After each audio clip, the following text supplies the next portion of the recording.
The Continental Congress is usually presented as the political institution that guided the 13 colonies through the American Revolution. The problem with the Continental Congress was that it was not a national government in the modern sense. It could not independently impose taxes, regulate trade, enforce most of its decisions, or exercise coercive authority within the individual states. Nevertheless, the Continental Congress represented the first major success in the institutionalization of revolutionary hegemonic bloc at the continental level. It was also an important step toward American statehood and federalism. Congress brought together different colonies, social classes, and economic interests. It coordinated political, economic, and military relations during the Revolutionary War. At the same time, its authority was severely limited by the sovereignty of the individual states, the absence of an adequate legal framework, and its dependence on the states for the implementation of its decisions. In the Gramscian sense, Congress functioned as a hegemonic apparatus. It helped create a new ideological and political terrain. It reshaped both civil and political society and provided a transitional institutional form through which the process of American state formation could begin. Congress did not function as a fully developed state, but it made possible the organization of consent and, to a limited degree, the exercise of coercion. Its use of force was directed primarily against Britain rather than toward enforcing congressional authority within the states.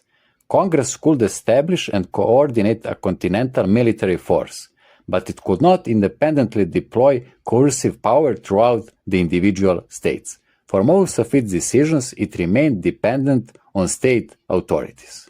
The American revolutionaries, therefore, had to construct their own administrative bodies, military institutions, and financial mechanisms while simultaneously fighting a war.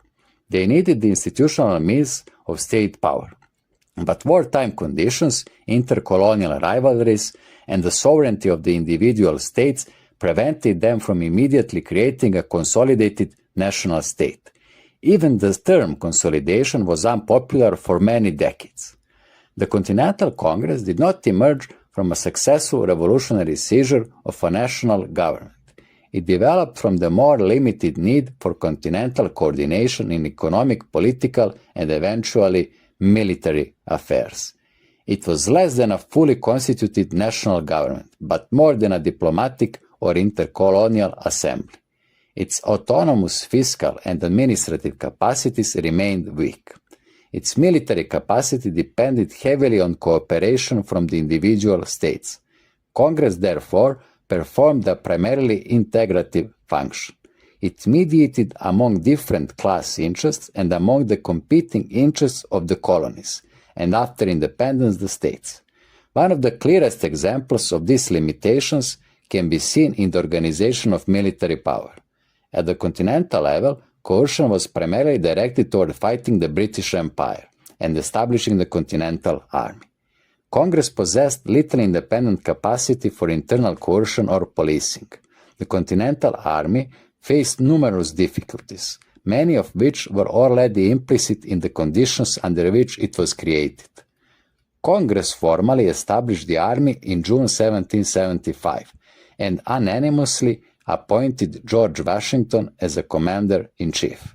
Although unanimous, Washington's appointment was a political compromise intended to balance regional interests. Most of the army soldiers initially came from the northern colonies, particularly Massachusetts, as a reaction to British forces being concentrated there at the beginning of the conflict.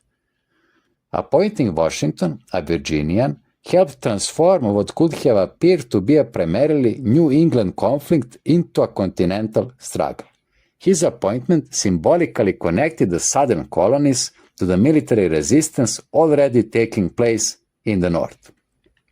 But distrust among the states remained strong. Many political leaders also feared the concentration of military power in a centralized institution. These concerns preserved the importance of the state militias and restricted the development of a more unified military structure. When Congress created the Continental Army in June 1775, independence had not yet been declared. The decisive movement toward independence came during the spring of the next year. On May 15, the Virginia Convention instructed its delegates in Congress to propose independence. It also initiated the establishment of a government independent of British authority. Virginia did not, however, simply declare its own independence before the other colonies. The movement toward independence was organized through the Continental political framework. The Declaration of Independence proclaimed the colonies to be free and independent states. This formulation simultaneously recognized the separate political status of the states and established their union. The emerging United States was therefore based on the fundamental tension between state sovereignty and continental unity. The principle that each state retained its sovereignty was later explicitly codified in Article 2 of the Articles of Confederation. Congress adopted the articles on November 15, 1777. However, they did not enter into force until the final state ratified them on March 1, 1781.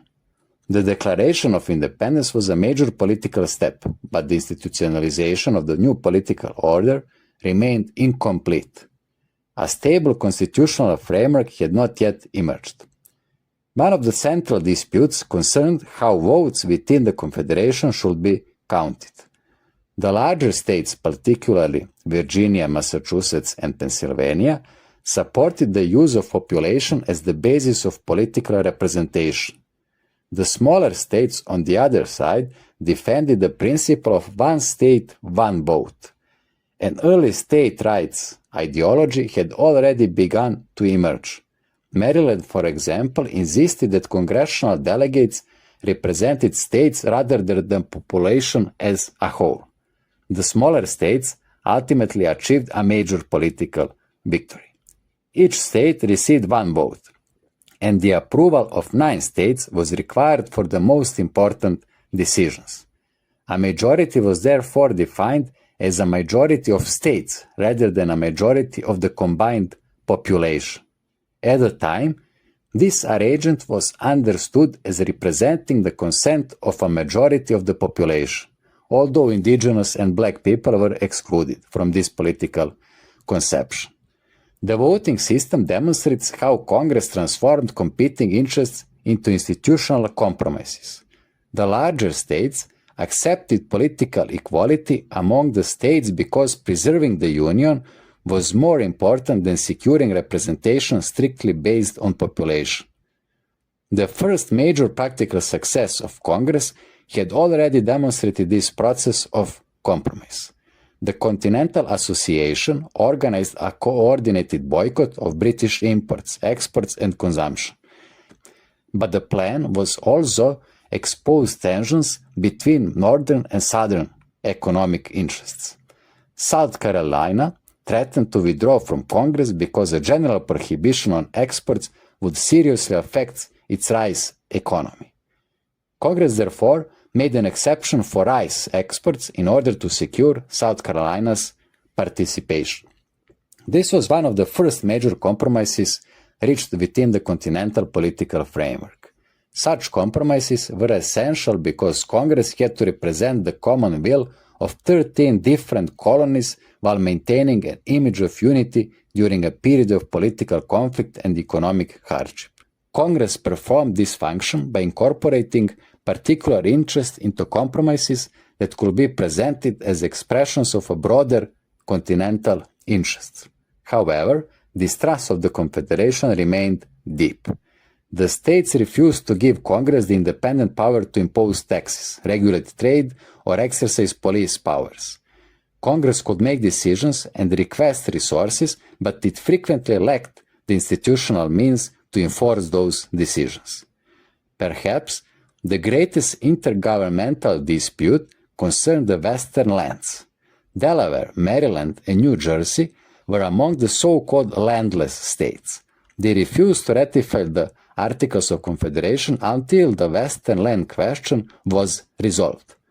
Virginia, by contrast, was the first state to ratify the articles because it expected the Western territories to be incorporated into its own territory. Land speculation interests supported the position of the smaller states. They expected Congress to assume ownership of the Western lands and sell them cheaply, allowing speculators to resell them later at a higher price. The conflict therefore involved more than an abstract disagreement over constitutional principles. It also involved competing territorial claims and material interests. An agreement was eventually reached, but the process continued until 1781. The dispute revealed the depth of the divisions within the Confederation and demonstrated the absence of a stable central governing body capable of authoritatively resolving conflicts among the states.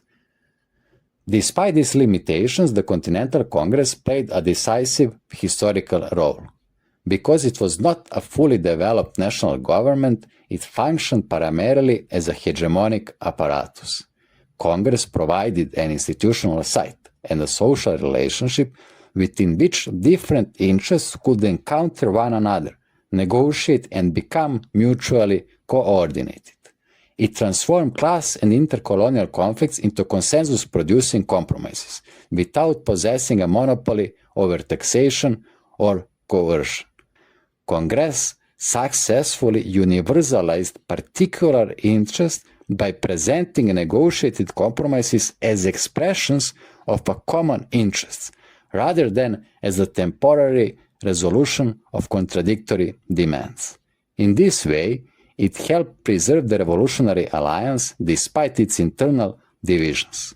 Compromises between large and small states, between Congress and the individual states, and between merchants and planters were institutionalized through the Continental Congress. Congress regulated contradictions, coordinated particular interests, and organized consent. It remained institutionally weak, but this weakness should not obscure its central historical function. The Continental Congress created the political space within which 13 colonies could begin to act collectively.